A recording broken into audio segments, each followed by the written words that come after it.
अस्सलाम वालेकुम, कैसे हैं dear students? I hope you are all fine and doing great.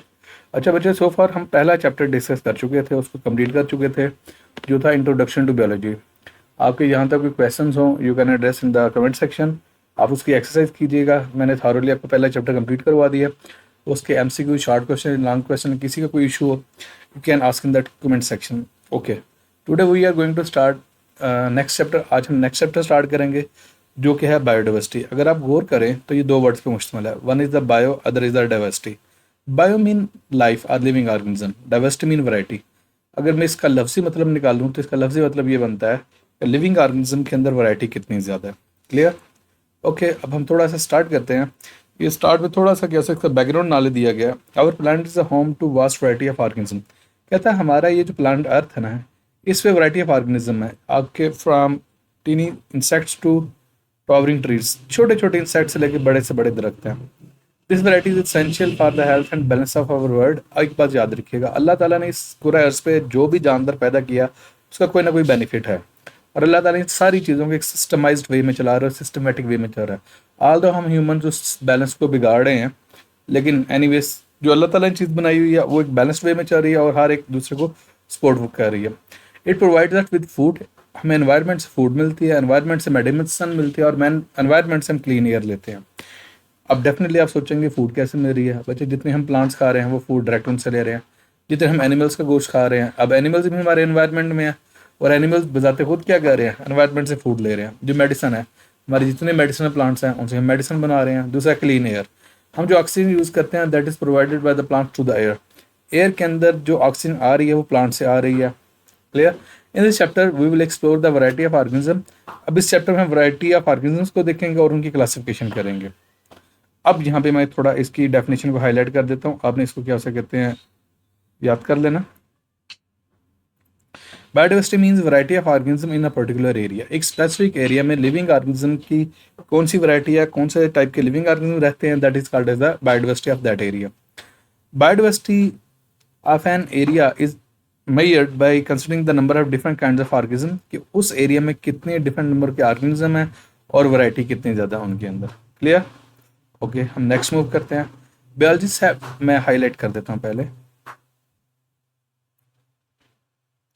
Biologists have discovered and classified almost 2 million kinds of organism। अब हम सोचेंगे 2 मिलियन क्या है। देखिए एक बात याद रखिएगा, 1 मिलियन में 10 लाख होते हैं, अगर 2 मिलियन है 20 लाख।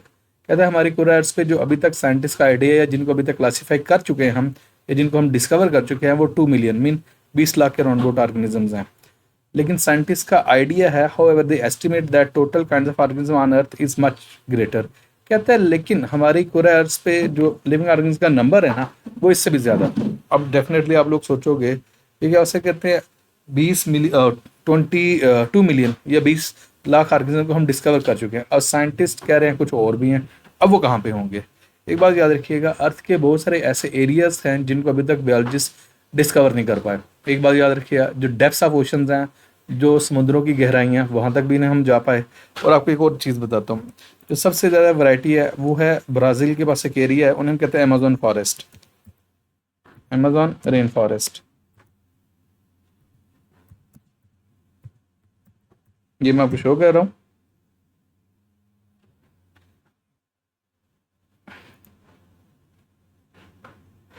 कहा जाता है कि ये जो अमेजोन रेन फॉरेस्ट हैं, इनमें बहुत ज़्यादा वेरिएशन है, बहुत ज़्यादा टाइप के ऑर्गेनिज्म हैं।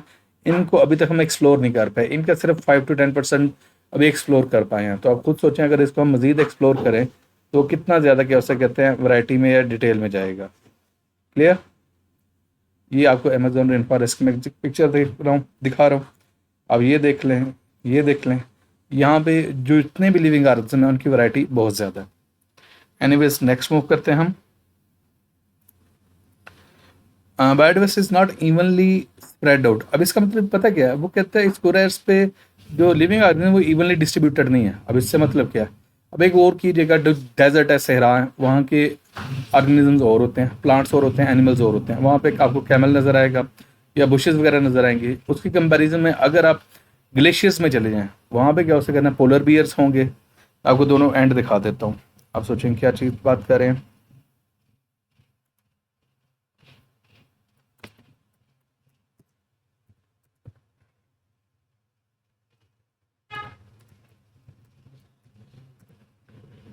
ये बच्चे है क्या उसे कहते हैं desert biodiversity. Is it clear? अब मैं आपको क्या उसे कहते हैं पोलर बियर दिखाता हूँ।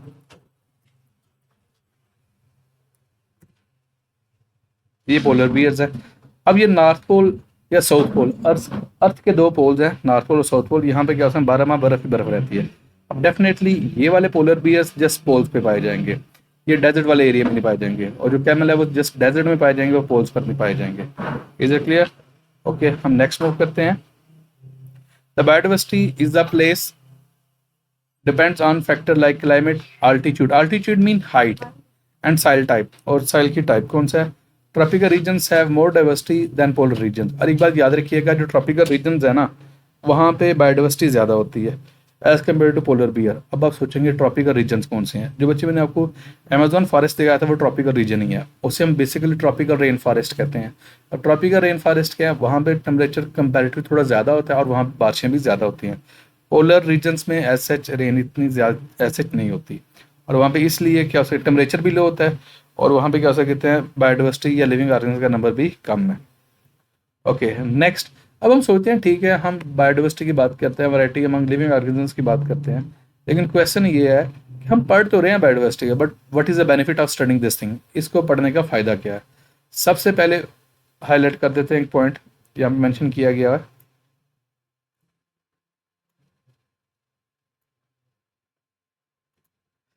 Ecosystem stability. पहले आपको ये माइंड में सोचना पड़ेगा इकोसिस्टम क्या है। एक बात याद रखिएगा, एक स्पेसिफिक एरिया का जो इकोसिस्टम होता है उसमें दोनों चीज़ें होती हैं, लिविंग भी होती हैं, नॉन लिविंग भी होती हैं। लिविंग में सारे के सारे एनिमल्स आ जाएंगे, सारे के सारे प्लांट्स आ जाएंगे, इवन बैक्टीरिया भी आ जाएंगे। और नॉन लिविंग में टेम्परेचर आ जाएगा, वाटर आ जाएगा, क्या हो सकें सॉइल आ जाएगी। ये दोनों सिस्टम मिलके बायोलॉजिकल और ए बायोलॉजिकल सिस्टम दोनों मिलके जो बनाते हैं दैट इज कॉल्ड इकोसिस्टम।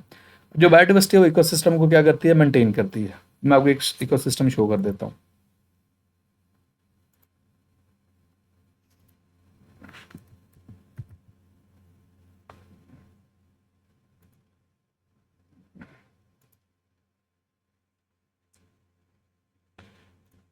ये बच्चे एक जर्नलाइज्ड इकोसिस्टम है जिसमें पॉन्ड है, उसके इर्द गिर्द क्या है, पॉन्ड मीन जहाँ पे पानी है, उसके इर्द गिर्द क्या है टेरेस्ट्रियल जहाँ पे लैंड है। तो ये इकोसिस्टम है, सेल्फ सस्टेन्ड होता है, और ये आपस में जितने एनिमल्स होते हैं, जितने लिविंग ऑर्गेनिज्म होते हैं आपस में इंटरकनेक्टेड होते हैं। क्लियर? ये मैं आपको इकोसिस्टम शो कर दिया। Anyways, biodiversity helps to maintain the balance of ecosystem. ये इकोसिस्टम के बैलेंस को क्या करते हैं, मेंटेन करते हैं, और इंपॉर्टेंट रोल प्ले करता है इन रनिंग बायोजियोकेमिकल साइकिल। कौन सा cycle, carbon cycle, nitrogen cycle. हमारे एनवायरनमेंट में साइकिल्स रन हो रहे होते हैं जिन्हें कार्बन साइकिल कहते हैं, और हम क्या करते हैं नाइट्रोजन साइकिल करते हैं। अब इनमें से एग्जांपल दे देता हूँ, आपको नाइट्रोजन साइकिल शो कर देता हूँ।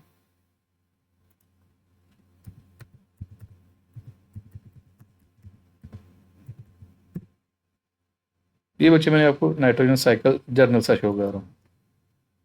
अगर इसको क्या सके बड़ा करके हम देखें, मैग्नीफाई करते हैं, ये नाइट्रोजन साइकिल है। इसमें देखें ये एनिमल है, ये ट्री है, और ये साइल है। जो नाइट्रोजन है और एटमॉस्फेयर से साइल में जाएगी, साइल से प्लांट्स में आएगी, प्लांट से एनिमल यूज़ कर लेंगे, और एनिमल्स की जब डेथ हो जाएगी दोबारा फिर साइल में चली जाएगी, और साइल से फिर दोबारा एनवायरनमेंट में चली जाएगी। तो ये अल्लाह ताला की तरफ से एक साइकिल रन हो रहा होता है, और इस साइकिल को रन करने के लिए तमाम फैक्टर्स ज़रूरी हैं। इनमें बैक्टीरिया भी हमें चाहिए होते हैं, इनमें हमें प्लांट्स भी चाहिए होते हैं, हमें एनिमल्स भी चाहिए होते हैं, जो एटमॉस्फेयर की नाइट्रोजन को क्या करते हैं साइकिल की फॉर्म में रन करते हैं। और यही केस होगा उसकी फॉर्म में जिसे हम कहते हैं carbon cycle. Is it clear? Okay, next move करते हैं, that is the climate regulation. जब बच्चे क्लाइमेट रेगुलेशन की बात करते हैं हम कहते हैं plants and algae absorb carbon dioxide. ये कार्बन डाइऑक्साइड ऑब्जॉर्व करते हैं, क्वेश्चन आता है वो कार्बन डाइऑक्साइड को ऑब्जॉर्व क्यों करते हैं, बिकॉज उन्होंने एक प्रोसेस करना होता है that is called as the photosynthesis. That is called as the photosynthesis. It helps to keep the climate balance. ये क्लाइमेट को बैलेंस करने में हेल्प आउट करते हैं। अब हम सोचेंगे क्लाइमेट क्या चीज़ है। क्लाइमेट क्या उसे कहते हैं, कैसे मैंने आपको लास्ट भी एक वीडियोस में बताया था, मैंने कहा था वेदर और क्लाइमेट दोनों क्लोजली लिंक टर्म्स हैं। जो वेदर है ये शॉर्ट टर्म कंडीशन होती है, ये 24 घंटे में बारिश कितनी होगी, एयर कितनी होगी, क्या उसे कहते हैं टेम्परेचर कितना होगा, that is the weather. Climate जो होता है ना वो क्या उसके लॉन्ग रन में होता है, 6 माह का होता है, साल का होता है, कि साल में इस एरिया में टेम्परेचर कितना रहेगा, एयर कितनी आएगी, रेनफॉल कितनी होगी, ये general that is called as a climate. Okay, next हम मूव करते हैं, that is the natural resources. जब नेचुरल रिसोर्सेज की बात करता हूँ biodiversity provides a vast array of sources, ये बहुत सारे सोर्सेज हमें प्रोवाइड करते हैं, from food and medicine to building material and fuel. Food भी हमें प्रोवाइड करती है बायोडाइवर्सिटी, मेडिसिन भी प्रोवाइड करती है, हमें लकड़ी भी प्रोवाइड करती है जो हम फ्यूल के लिए भी यूज़ करते हैं, हम बिल्डिंग बनाने के लिए भी यूज़ करते हैं। ओके, नेक्स्ट मूव करते हैं इकोनॉमिक बेनिफिट्स, कि ये किसी भी कंट्री की इकोनॉमी को कैसे बूम अप करती है, कैसे उसको बेहतर करती है, इंक्रीज करती है। मीन फाइनेंशियली क्या फ़ायदा होता है। Biodiversity supports different industries including agriculture, tourism and pharmaceuticals. Agriculture देखें, आपके जितने भी एनिमल्स हैं, क्या हो सकते हैं, बफलोज हैं, काउज हैं, गोट्स हैं, शीप्स हैं, वट जो भी हैं, और जो आपकी फसलें हैं, वो सारे के सारे एग्रीकल्चर है, ये इन्वायरमेंट से डायरेक्ट लिंक है। टूरिज्म, किसी एरिया का जितना बेहतर क्या हो सकते हैं, आपने नेचुरल बायोडाइवर्सिटी को मेंटेन किया होगा, वहाँ पे टूरिज्म उतनी ज़्यादा होगी। अगर आप हिली एरियाज़ में चले जाएँ, वहाँ पे क्या बायोडाइवर्सिटी को इतना ज़्यादा डिस्टर्ब नहीं किया होता, वहाँ पे टूरिज्म बहुत ज़्यादा होता है। फार्मास्यूटिकल्स, जितनी भी हम मेडिसिन ले रहे हैं, मेडिसिन प्लांट से, वो किस में आ जाएंगे बच्चे, फार्मास्यूटिकल्स में आ जाएंगे। यहाँ तक मैंने आपको बायोडाइवर्सिटी का क्या हो सकता है इंट्रोडक्शन दे दिया है और कुछ उसकी इंपॉर्टेंस बता दी है। If you have any sort of question then you can ask in the comment section. और बच्चे देखें, हम एफर्ट कर रहे हैं आपके लिए बेहतर से बेहतर वीडियोस डे बाय डे कर रहे हैं, तो आप अपने हमारे चैनल को लाइक और सब्सक्राइब करें। Thank you.